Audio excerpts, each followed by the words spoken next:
l'homme et la puissance à laquelle l'homme croit. Où est-ce que tu rencontres ton Seigneur?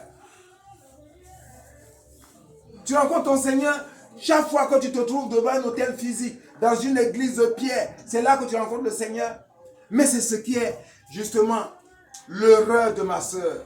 Ou quand elle est devant le Saint-Sacrement, ou elle est devant, oui, il s'est exposé, ou tu la vois même, tu dis non, on va lui donner le paradis sans confession. Mais elle n'a rien compris. Et Vatican II continue de maintenir 99,99% d'hommes et de femmes, infidèles moutons, qui croient que l'autel, c'est de la pierre, c'est le carreau, que l'église, ce sont les briques. Non! L'église, c'est toi, à l'intérieur de toi, c'est ton âme. L'autel, c'est ton âme.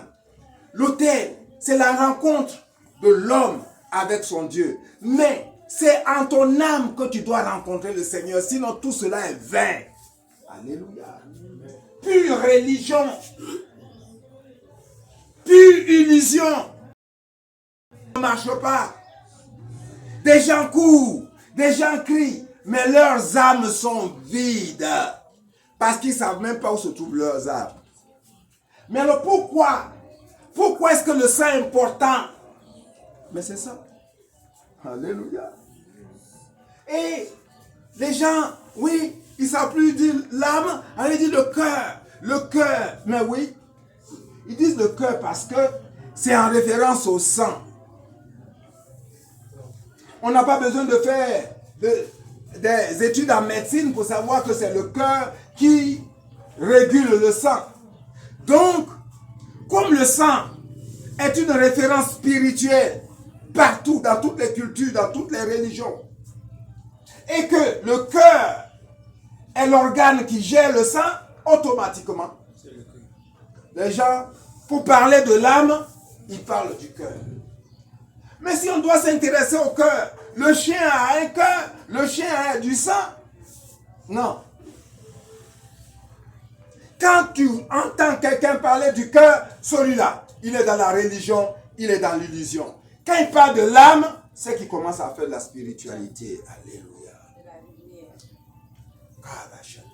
Oui, quand il parle de l'âme, il fait de la spiritualité, pas forcément la spiritualité de la lumière, parce que justement, ceux qui font la spiritualité de la nuit savent que ce qui est important, c'est l'âme. Oh, va demander à un fidèle mouton, va demander même à un ponte de l'église catholique, apostolique, comment est-ce que la sorcellerie se manifeste? Comment est-ce qu'on mange quelqu'un alors qu'il est au complet physiquement? Il ne connaît pas.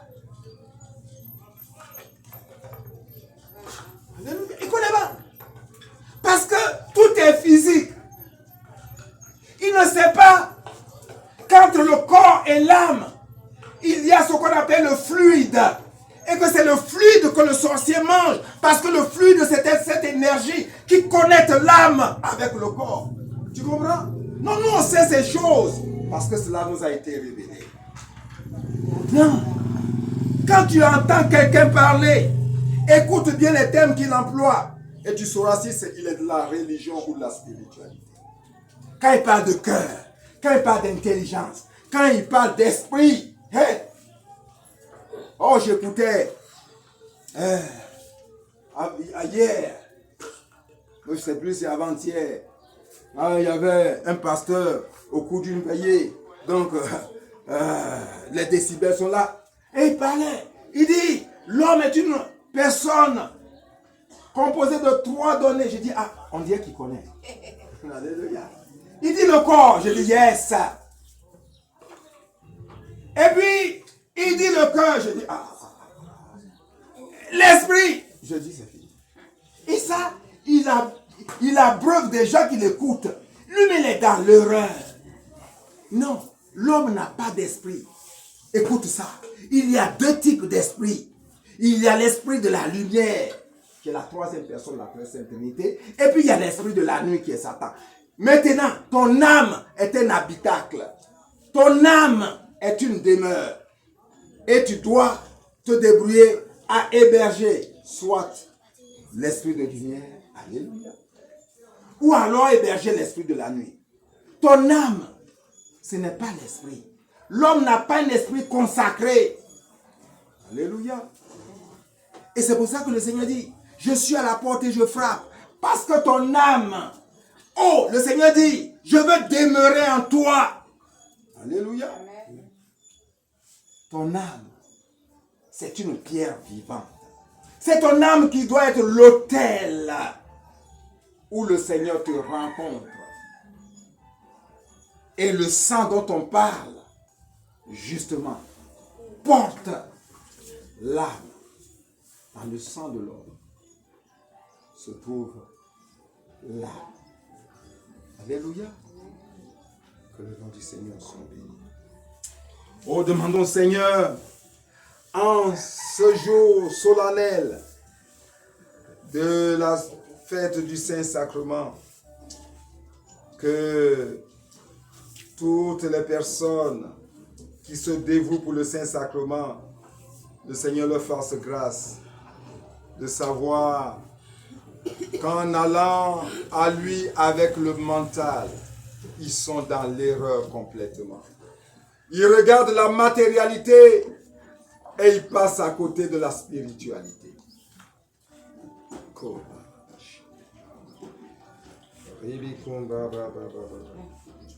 Oh Seigneur, le peuple d'Israël a plusieurs fois dit, tout ce que le Seigneur a dit, nous les mettrons en pratique. Et il a fait toujours le contraire. Au Seigneur, en spiritualité, on ne parle pas pour parler. Tous les engagements que nous prenons en spiritualité sont inscrits. Tous ces engagements, nous les inscrivons dans notre âme, qui est un autel. Et c'est la qualité de ton autel qui est la qualité de ton âme. Alléluia. C'est la qualité de ton âme qui montre la qualité du sang. Et si le Seigneur entre véritablement dans ton âme, il transforme ton sang spirituel. Alors, tu es dans la joie de faire sa volonté. Entends ma voix, j'entrerai chez lui. Je partagerai avec lui sa vie. Ô Seigneur notre Dieu, tu veux transformer nos vies en existence. Tu veux entrer en notre âme pour marcher avec nous, afin que nos petites vies, tu les transformes en existence, pour marcher à la gloire de ton nom. Et voici ce que, en cette première lecture du livre de l'Exode, au chapitre 24, versets 3 à 8, la parole dit, voici le sang de l'alliance que le Seigneur a conclu avec vous. Alléluia.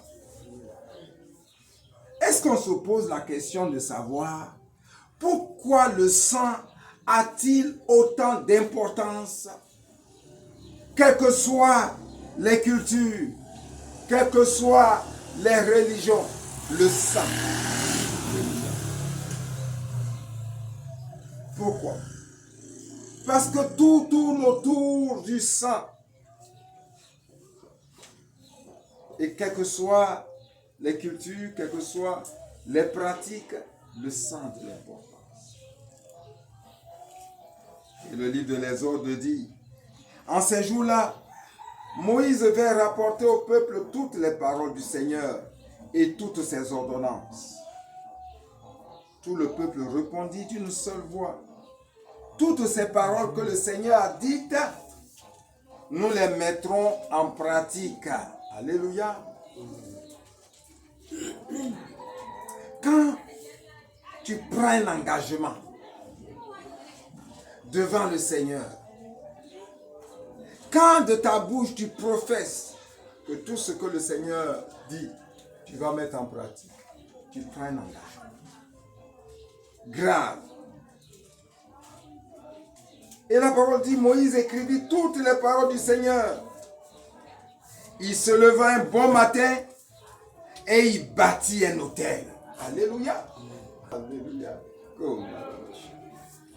Dans toutes les pratiques, dans toutes les cultures du monde, les gens n'ont pas remarqué. Il est question de sang, il est question d'autel. Il n'y a aucune culture, aucun peuple dans le monde qui ne se réfère pas au sang et qui ne se réfère pas à l'autel. C'est pour dire que l'homme n'est pas n'importe qui et qu'à l'origine, l'homme a fait une expérience du divin, du spirituel. L'homme sait qu'il n'est pas un vulgaire mouton ou lapin. Et aujourd'hui, la culture scientifique, la culture technologique, la globalisation du monde veut nous faire montrer qu'un homme, c'est la chair et c'est le mental. Et donc, toutes les pratiques, toutes les religions, à commencer par la religion catholique, apostolique, romaine, se sont habillées à la couleur de la raison, du mental, de la technologie, du matérialisme et prétendent faire de la spiritualité. Ça ne peut pas marcher. Ce qui est de l'ordre de l'âme ne peut pas se ranger à l'ordre du mental. Et donc, alléluia, on parle du Saint-Sacrement. Aujourd'hui, je prie spécialement pour ma sœur. Elle est présidente des Amis du Saint-Sacrement de sa paroisse. Elle fait beaucoup de choses. Elle se dévoue, mais à la vérité, elle est dans le mental.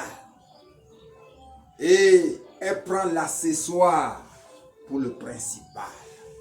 Parce que tout ce qu'elle fait, c'est de sa tête. Son âme est vide comme un tesson. Alléluia. Et cela me fait mal, Seigneur. Aujourd'hui, je prie pour elle, pour qu'elle puisse faire cette expérience que tu m'as fait faire en ce 27 novembre 2016. Oui, j'ai vu le Seigneur. Et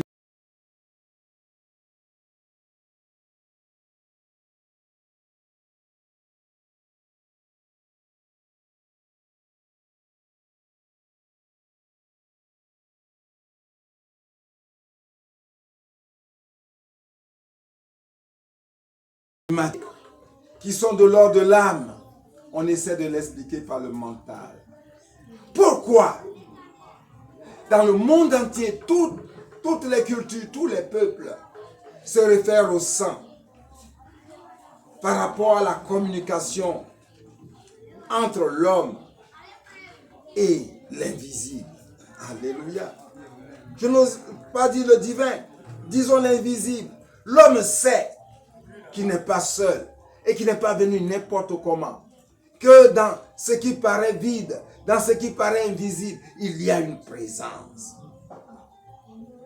Et aujourd'hui, le modernisme, la technologie veut nous faire évacuer cette conviction. Faire croire à l'homme qu'il n'y a rien dans l'invisible qui ne soit matériel. Alléluia. Oh. Moïse se leva de bon matin, il bâtit un autel au pied de la montagne et il dressa 12 pierres pour les 12 tribus d'Israël. Alléluia. L'autel. Voici le lieu de la rencontre. Jusque-là, le Seigneur est engagé avec le peuple d'Israël comme on s'engage avec un enfant.